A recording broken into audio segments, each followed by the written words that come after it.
Hi and welcome to Toby's Sticks and Stones Stories, My Life in Words, which is a book that I'm putting out, which will be coming out at the end of September, and is on pre-order at the moment. Okay, so I've been talking about Little Angels in all of these song stories so far. I would like to finish off with probably the most important song in lots and lots and lots of ways. And it's a song going right back to the beginning, really. It's a song that we co-wrote with Dan Reed, and we recorded initially for the Don't Pray For Me album in one form, but then we re-recorded it, and it became the song that broke the band. And it is Radical Your Lover, of course. Now, I said in an earlier song description about my relationship with Lucian Grange, the publisher, and his sort of not demands, but his careful suggestions about doing co-writes.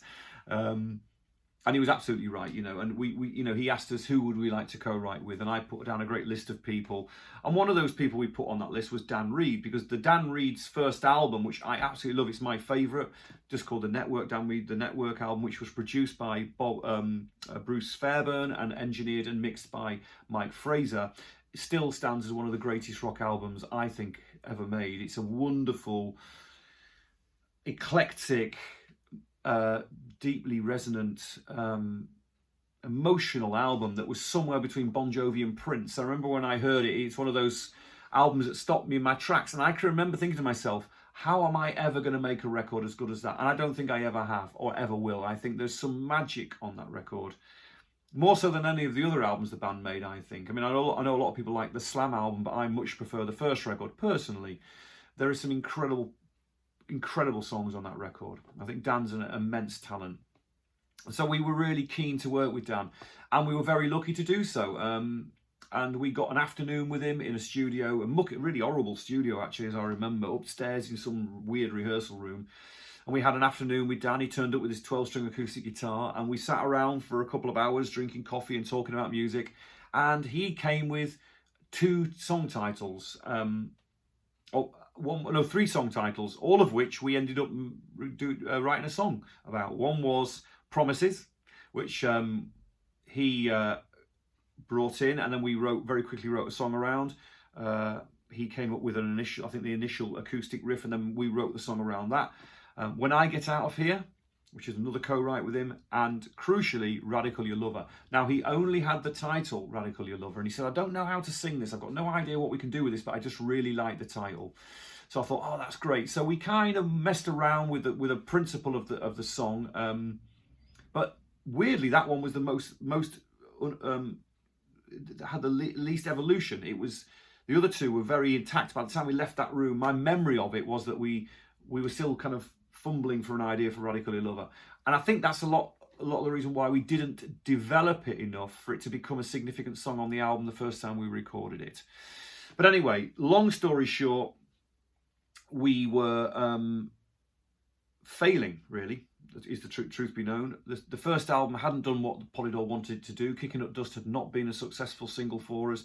It had to a certain degree, and it had certainly introduced us, but it wasn't a song that ignited the radio, and we were looking for that song, and Polydor had lost a bit of heart in us, I think, really. And I remember our manager coming to us and saying, look, I think Radical Your Lover is a brilliant song, and we should re-look at that, and we need to release that as a single, but Polydor won't do it. We need to try and find a way of doing it sort of almost under the radar a bit. So I think my memory, again, I might be wrong about this, but my memory is that we went to Polydor and said that we were going to do demos for our next album, and we used that money to go into Slaughterhouse Studios in Driffield with Stephen Harris, who was an engineer who's now world famous as a record producer and mixer.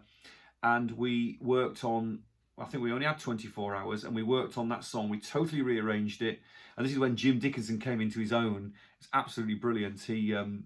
Jim came up with the feeling of the verse, that da da da da ba boom ba da da da, that thing, and it completely changed it. But one of the most significant things about this recording is that this was the first time that we used the big bad horns and used horns on the track, and those things all coupled together. When we presented the song to Polydor, they went, "Oh wow, this is fantastic," and for me, from a lyrical point of view, it's not. I don't really think it's one of my finest moments. In actual fact, it's strangely, to me, a slight backward step in terms of the things I've been doing. Because if you think about things like, Kicking Up Dust, which I think is one of my favourite lyrics I've ever written, and introduced the story of Johnny and the whole wayward son thing and all that. I thought it kind of moved on from that. But with Radical, I think because of the nature of the title, I knew it had to be something kind of quasi tongue-in-cheek, sort of slightly risque, because the title suggested it. It was hard to know what else to do. But I think actually, now I look back at it, because I was disappointed with what I'd written for that song. But when I look back at it, actually, I think it is quite funny, and I think it has a sort of sense of humour about itself, which is a lot better than I remember it.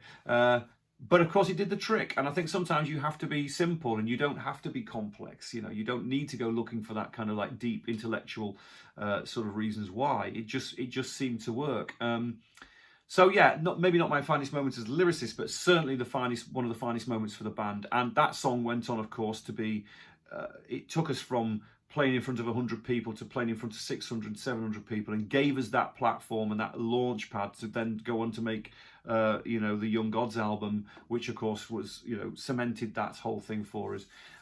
So yeah, significant song, and hard to know what else to say really, but I'm really glad that we took that chance.